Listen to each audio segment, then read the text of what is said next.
All right. So there's a problem with the Ahmaud Arbery case. And personally, I think there's a problem with the fucking media because the media has all these videos. And what they do is they edit and snip it and throw out these clips. And they're intentionally delaying, all these videos coming out all at once. So I don't even know what's going to come out in the future. But I've seen at least three different videos other than the one that where Mr. Arbery was shot dead in the street. And I mean, I don't know if I'm going to add these videos. Maybe I'll take screenshots. It just takes a lot to download and upload and all that. I don't know if I'm going to do that or not. But anyway, the one of the first videos, which is time lapsed, because that's how videos record. They're not in most cameras, especially those that are not the Ring. They're not in real time, so they're not going to be smooth. So the camera only takes a picture every couple of seconds. So everything looks like it's moving faster. When you see the cars drive by, the cars are moving faster. Some people were arguing like, why is he running so fast? I'm like, that's the camera. Anyway, in the video, you see Mr. Arbery walk up on the right side of the image, walk into an abandoned house, and then he walks into the garage. Then he comes out of the garage, walks to the side of the house, and then somehow gets in the house, and then basically runs out of the front of the house and continues to jog. Even though he didn't come into the image jogging, he continues to jog. And, even before his death, you saw him running in the streets at a jogger's pace. And he had on what appeared to be, running shoes, gym shorts, and a t-shirt. So that's the first video. The other video is actually of him in the house because this house actually had cameras in it. So he's in the house and he's looking around in the house. Again, I don't know how long that video is. It's only a few seconds that we get to see. So we don't get to see whether he takes anything or not. But again, when we saw him be shot, did he have anything in his hands? No, he didn't have anything. I don't understand the whole concept because I've seen people pushing this idea that it's 10 miles away and he ran there and he was planning on stealing something. And I'm like, and what, are you going to run it 10 miles back? Was he going to steal a bag of tools and run it 10 miles back? Like, it's not making sense. However, there's another video, and I don't know whether that's Mr. Arbery or not, or Arbery, but it looks like it's a night vision camera. And he looks to be in some sort of building. I don't know if it's the same building because there's a boat in the building. And I'm like, well, I didn't see a boat in the construction of the house, but I'm hearing that, this has been going on since October, like him, like being seen, in and out of locations. Okay. Now, as it pertains to the McMichaels and their accusation about there being a string of burglaries, that's not holding up because the only burglary that has been found is one where Mr. Michaels they left, I believe, a shotgun in the vehicle and the shotgun was stolen. So somebody stole the shotgun out of their unlocked vehicle. Again, going back to what I said in the previous video about white people and them always keeping their stuff unlocked. So you have that. The other thing is, Ahmaud Arbery was not a perfect angel. He was a convicted felon because he stupidly decided at some point, probably thought it was cool to bring a loaded firearm to school. So he brought a gun to school and then obviously got charged with unlawful possession. And he has a criminal charge for, what do you call it? A criminal charge for shoplifting. So those are the two things that he has on his record. So it's not a good look that he has the gun charge. Again, as I said in my video when I did my interviews at the gun show, and what that female police officer told me, she's like, it makes no sense. A lot of these guys, they get caught up because they don't go down to the police station, and get their paperwork. But again, even with him, high school, what I'm saying? Like, he brought his gun to high school, so that means he was a minor when he had the gun. Which, yeah, technically speaking, how would that play out? Do you get charged as an adult if you have a gun, as a minor? How does that work? In any event, I guess the argument is he's a prohibited person. I have to ask that question. Whether that makes you how is he if a minor brings a gun to school, that makes them a prohibited person? Because I'm saying, why would he? I don't know. Maybe I'm hearing the story wrong. Um, but that's what I was told. I was told that he brought a gun to school. Um, but I'm trying to figure out, if you're a minor, how would you be charged with that as a minor, with unlawful possession? Maybe people are getting the story wrong. But anyway, that's what's being said. So that's why, my arguments of, concealed carry don't hold up in this particular case. So anyway, I went online to look up what the Georgia statutes are for trespassing, see if trespassing is a crime, or what constitutes a crime of trespassing. Because if anything, I watched the video. Looks like some neighbor came outside. They may or may not have called the cops, but a cop car did roll by in the film, going in the same direction that Mr. Arbery ran. Why the cop car did not catch up with Mr. Arbery, I have no clue. Okay. But a cop car, was on the scene. You can see it in the video or the extended video, or the long video. Again, they keep editing these damn clips of him, running down the street after he left the house. And then, shortly after, a police vehicle, goes down the street in the same direction. I don't know why the cop didn't come across him. You also do not see the McMichaels. You see, I think they were probably the neighbor. I don't know if that's his truck in the driveway, but, there is a pickup truck, a white pickup truck, in a driveway, which is the house that's directly next door to the abandoned house. So, the McMichaels are probably inside their house calling, 911 again. So, let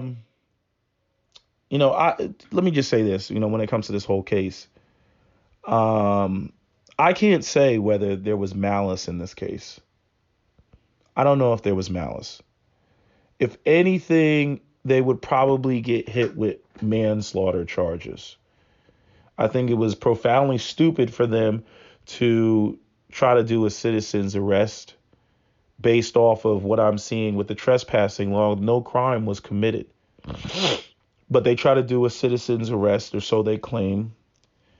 And, they talked about a string of burglaries, which seems to be false, because the only crime on that block that was committed was, or police report that exists, is one of Miss McMichael's shotgun being stolen.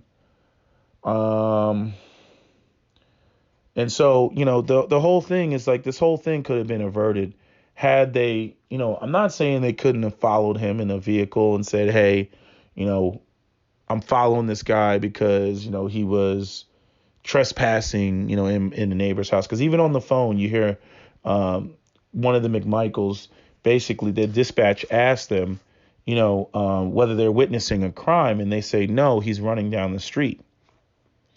So right there, it's like acknowledgement that they did not witness a crime. I just think it's one of those classic, paranoia things where, if you're in the neighborhood and you don't look like you belong there, or you're not from the neighborhood, especially if you're another race, you know what I mean? Expect for, some of the white people to call the cops. Again, like I always say, white folks don't play that. Other communities don't play that. With black people, oh, hey, come in the black community, set up shops, set up businesses. We don't care. We don't take care of our community. But, let me not get off on the rant in that direction. I'm just saying, they care about their neighborhoods and their community and all that other stuff. Not making an excuse for it for white folks or whatever, or the McMichaels. I'm just saying it's just a reality. Anyway, they called the cops and then they went on their vigilante, citizens arrest, which technically speaking is an unlawful arrest. Because here's the thing, right? The media is putting out these little snippets and these clips of these videos, right? And you got the divide going on. All the black people are like, oh, this is a classic example of racism, because there's a long history of these sorts of types of situations where you end up with, this sort of vigilante justice, this sort of posse justice, where, being a black man in South Georgia on the border of Florida, and two white guys showing up with a pickup truck and a shotgun, that's not a good look. That's not a good look for either side, whether it's white people who don't want to be accused of racism or a black person who finds themselves in that situation.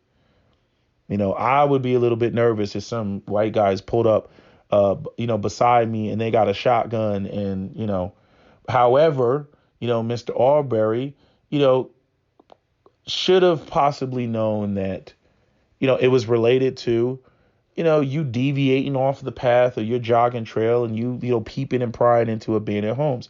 However, based on Georgia statute, I'm not seeing there being a violation of the law. So again, that would make the arrest unlawful. At the end of the day, when it comes to these videos, the Georgia Bureau of Investigation has all these videos. They've had to have seen, all these videos. They have all of the evidence. And, as whoever that was, the prosecutor or whatever, who was on the news, he said they have substantial evidence to make an arrest. Now, that does not mean that there was malice or hatred of black people per se in this situation. I do think that implicit bias played a part. I do think that there's the aspects of, just the assumption, a young black guy, and he's peeping around, he's snooping around, and, white guys that come out white knighting thinking that we're going to arrest this black guy and we'll be heroes for the community. And it's like, didn't play out that way. But anyway, I'm going to read to you this is from Lawson and Arbery, Justice When You Need It Most. And this is for criminal trespass. Okay, so it says criminal trespass in Georgia states multiple ways that a person can commit the offense of criminal trespass. First, a person can be convicted when he or she intentionally damages any property of another without consent of that other person, and the damage thereto is $500 or less, or when he or she knowingly and maliciously interferes with the possession or use of the property of another person without consent of that person. Furthermore, a person can commit criminal trespass when they knowingly and without authority enter on the land or premises or in any part of any vehicle, railroad, aircraft, or watercraft of another person for an unlawful purpose. Enter onto the land or premises of another person or into any part of any vehicle, railroad, car, aircraft, watercraft of another person after receiving notice from the owner that such entry is forbidden. And Georgia's like big on this, that you got to tell them they can't go in there.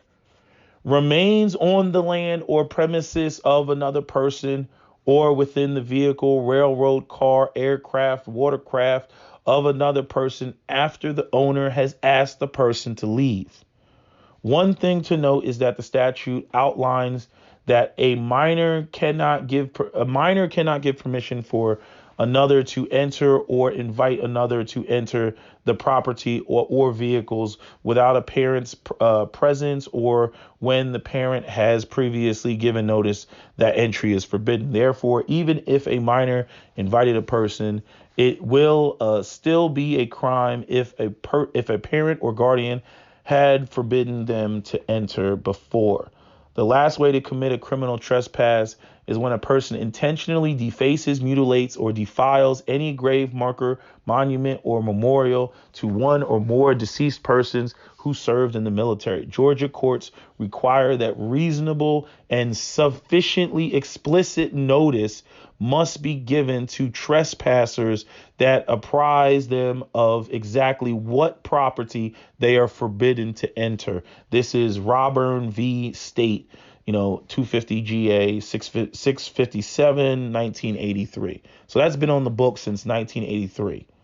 So, basically, you gotta have notice that you're like, in other words, if the owner of the property is not there, there's no foul. If you're not being told to leave and you don't leave, or you're not being told to that you're, some form of notification has been given to you, it's not trespassing.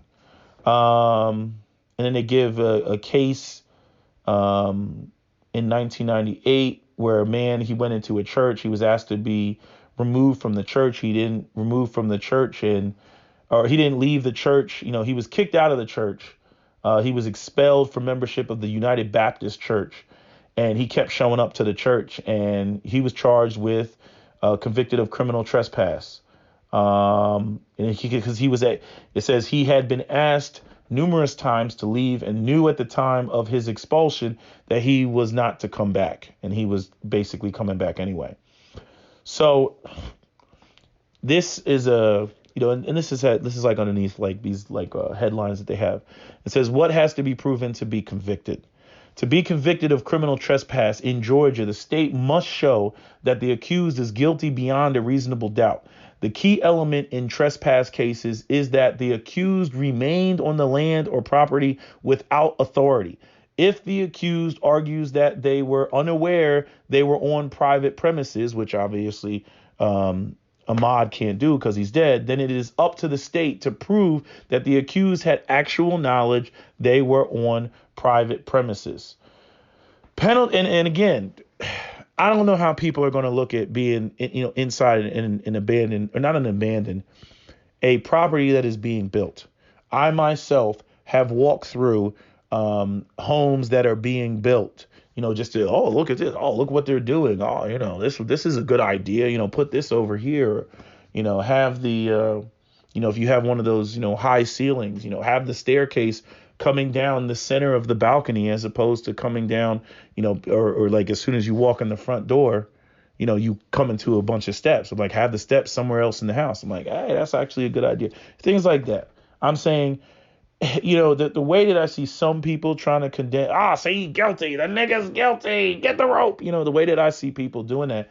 And I'm like, really? You've never walked into an abandoned home and looked around? Hell, you got YouTube channels of people who all they do is walk around and look at, abandoned buildings. And I don't know if you have YouTube videos of people walking into houses that are actually, being built, but I'm sure they're out there. People do that all the time. Oh, what's here?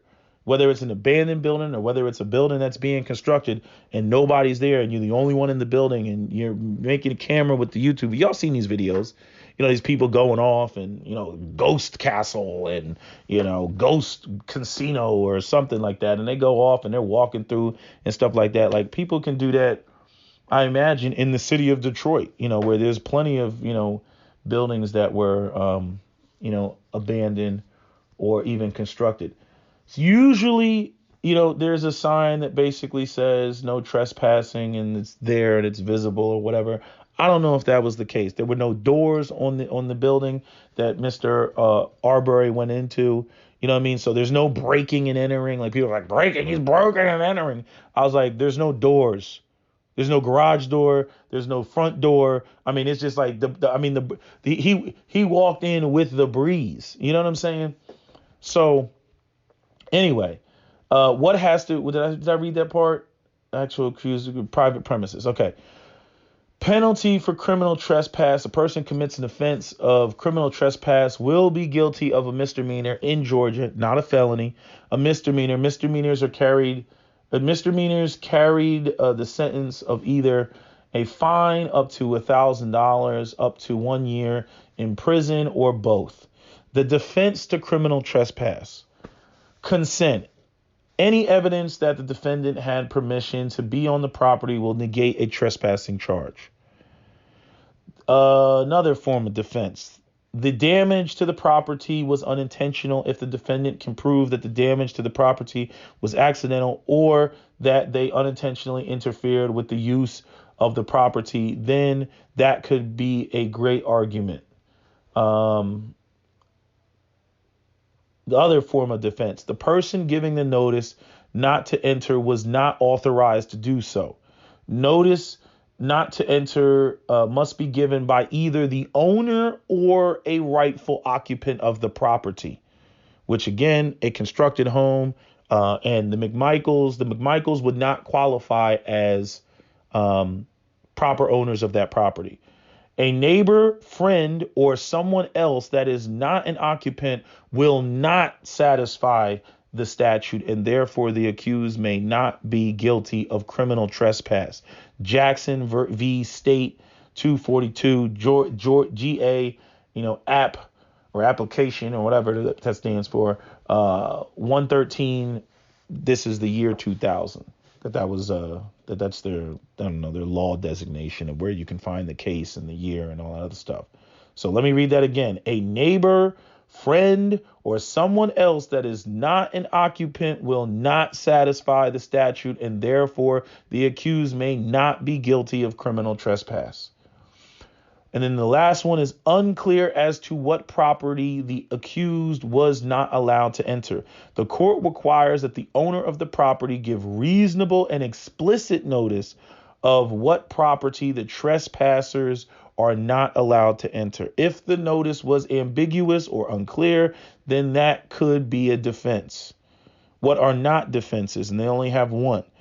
I had permission from a minor child. Georgia law does not allow for a minor to give permission if the parents or guardian had already told the parties they could not enter.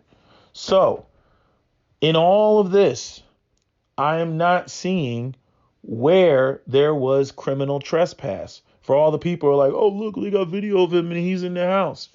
Even the neighbors would not, as I read again, a neighbor, friend, or someone else that is not an occupant will not satisfy the statute, and therefore the accused may not be guilty of criminal trespass.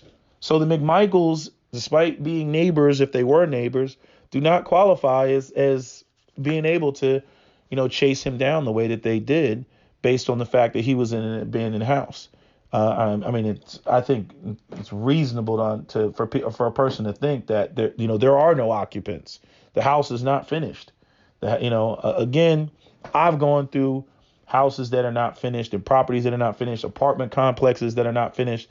You want to see, it's like going on a car dealership, a car dealer lot. Have you ever been on a dealer lot when the dealers aren't there?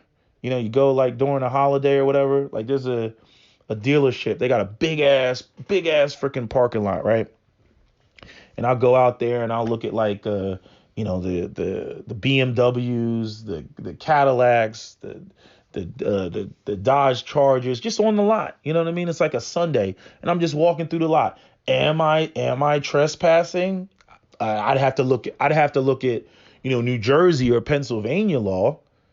But people do shit like they don't want to be bothered with the person, the salesperson, the sales rep. I'm like, nah, let me go on a Sunday when I know y'all motherfuckers ain't here, or go on a holiday or after hours or whatever, and I'm sure they got cameras. They can see who's there as long as you're not vandalizing the cars or whatever. They can see you the next day, whoop-de-doo.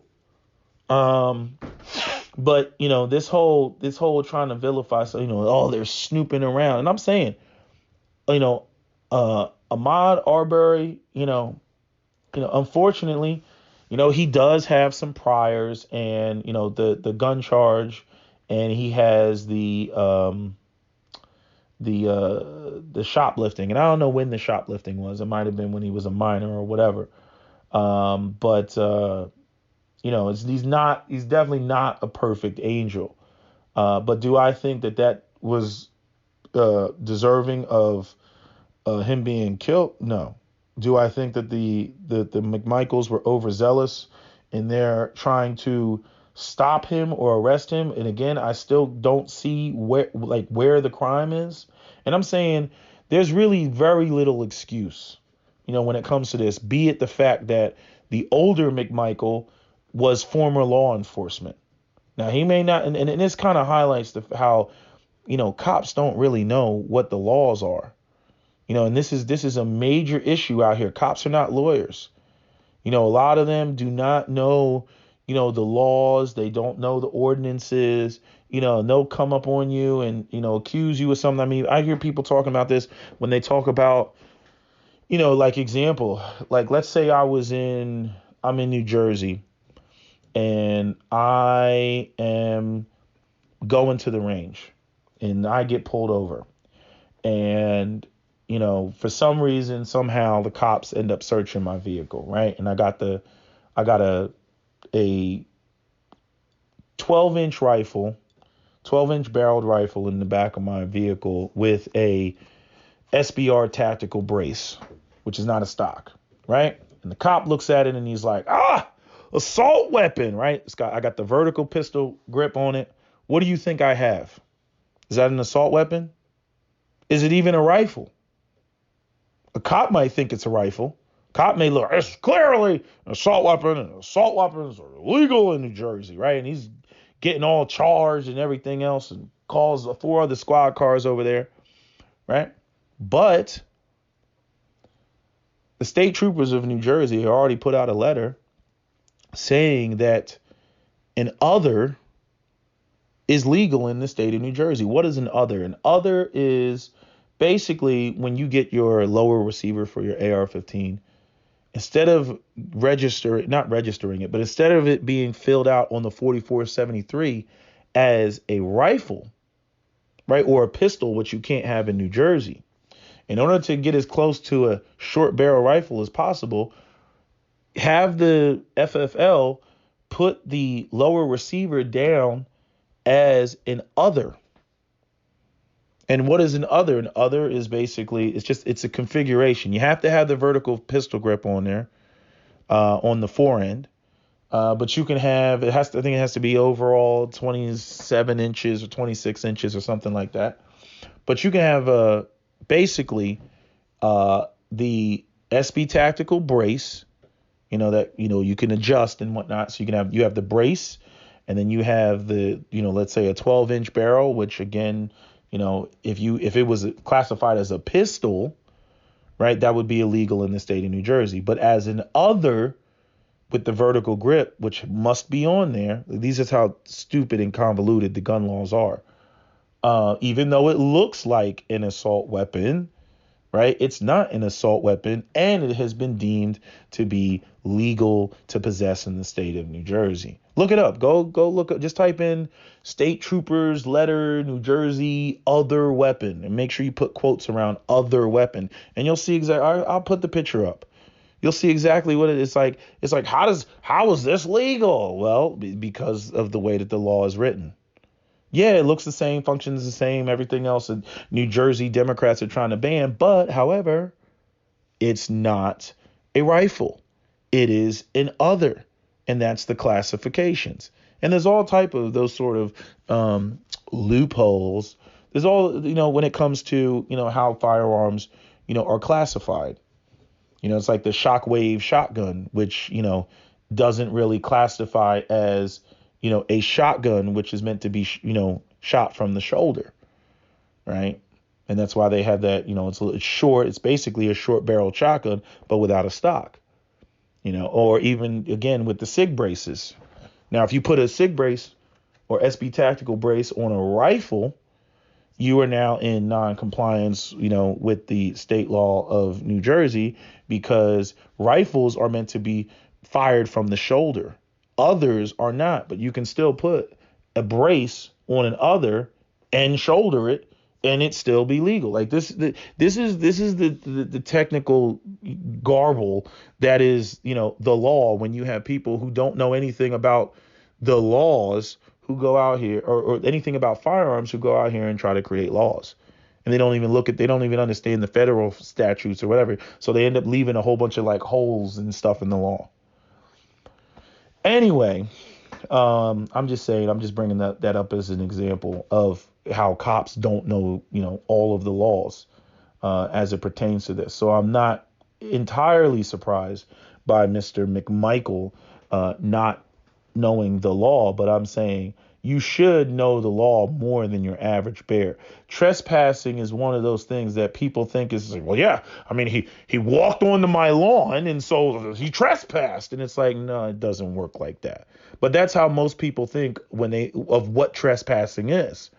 It's like, it's like if the mailman comes to your house and, when people do soliciting, are they trespassing? They're only trespassing if you tell them to leave and they don't leave. Then it's trespassing. But if they walk up and they walk to your front door, and they not ring on your doorbell, or even if they walk around the back of your house, and again, if you're like, hey, what are you doing? Get out of here.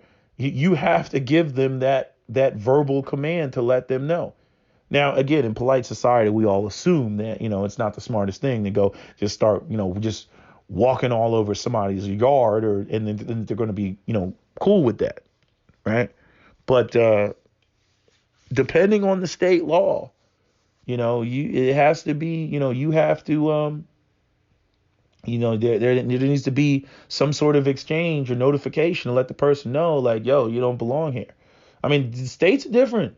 Some states have castle clauses, other states don't have castle clauses, where, if you shoot somebody in your home, like, you have no duty to retreat.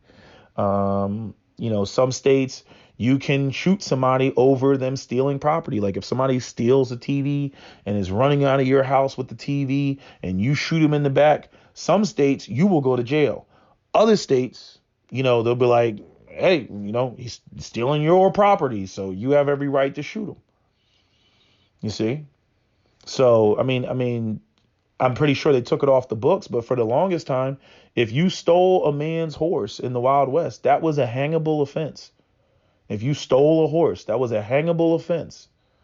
So, but again, different times, then, you steal somebody's horse and they out there in the middle of the, freaking the Texas desert or something, you're borderline committing murder because you're condemning them to die, because how are they going to get back to civilization, if you steal their horse out in the middle of nowhere? Right? That's like stealing somebody's car on like the desert salt flats out there in California or wherever people go. So it's the equivalent. But anyway, that's what I found. This is on the GeorgiaCriminalLawyer.com, Lawson and Berry, justice when you need it most, criminal trespass. And so they basically, just gave, what the exam. I don't know if y'all want me to read it again. But the defense for trespass: consent, the damage to property was unintentional, the person giving the notice not to enter was not authorized to do so, unclear as to what property the accused was not allowed to enter. The court requires that the owner of the property give reasonable and explicit notice of what property the trespassers are not allowed to enter. If the notice was ambiguous or unclear, then that could be a defense. I don't know how that is going to play out as it pertains to a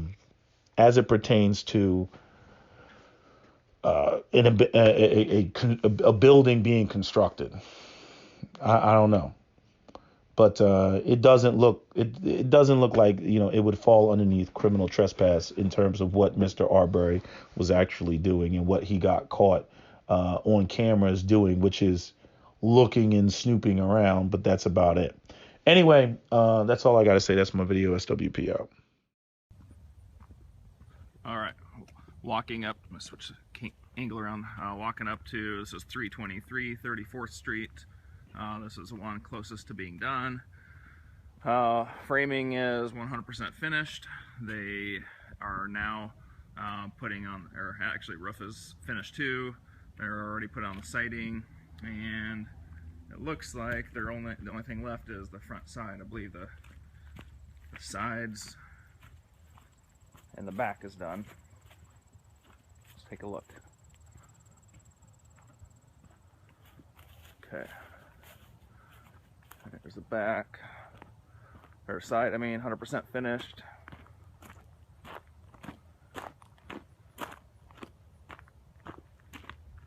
Okay, looks like they got the covered deck, the cover part built and getting ready to build the decking. Here's all the decking materials. Back side is 100% sided. Let's take a look at the egress window.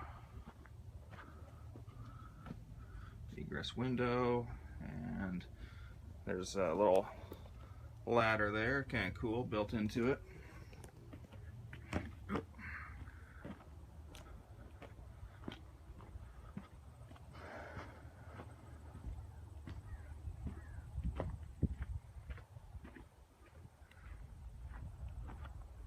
Alright, so then we have this side as well. A little bit of a glare, don't even know if you guys can see it or not, but I'll take you around and inside. It's a nice sunny day, getting a lot of sun.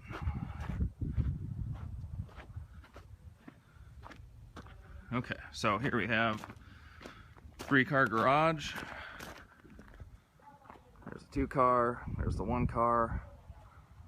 Nice peaks. You know, we do this shake style siding on the peaks. Looks adds a little extra dimension. Looks really nice.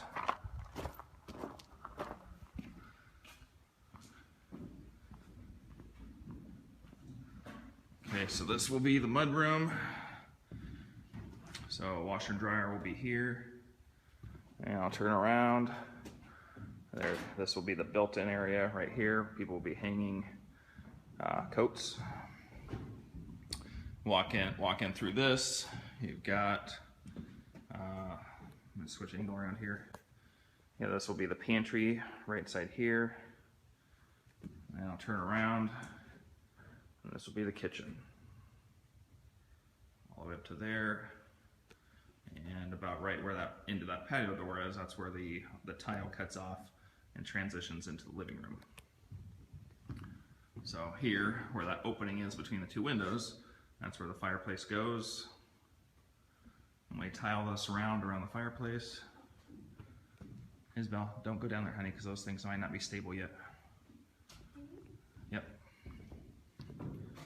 Okay, so then we have master bedroom. You can see we got it set up for a tray ceiling. In the corners, you can see the 2x4s that are running underneath the joists. Those are set up for the tray ceiling that run around and block it in. Okay, and we got the master closet. Nice big walk-in master closet. We have master bathroom. Looks like we got all the HVAC up there already ran. And then we have 2 other bedrooms here. So he's already framed in. Okay. I am going to take you downstairs so I could show you one reason my plans sell so well compared to a lot of these other houses.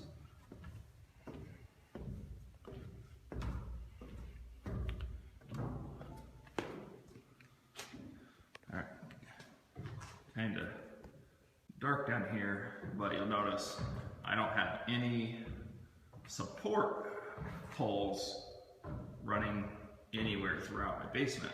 So we have 9-foot ceilings, which people love. So that means if somebody is to finish the ceiling or finish the basement at a later date, that when they run ductwork and everything down here, that they're still going to have plenty of clearance. They're still going to have an 8-foot ceiling even after the bulkheads are in place. So people really like that. So like I said, no support poles or anything throughout the basement. It makes it really nice and open. Kind of dark. So that's it. So it looks like next week they'll be finishing up the siding, and then we will be painting. And once they get that all sealed up, they will be running insulation in here inside and starting on the drywall. So once we get to the drywall stage, probably about a week and a half away, then it goes extremely fast. The exterior work is what takes the most time. We're working with the ground, all the dirt work, moving the dirt, foundation work, waiting for the concrete to dry, all that stuff. That stuff takes a lot longer. But once we get inside, then we really move fast. So hope you enjoyed this video. I'll shoot another one in another couple weeks with another update.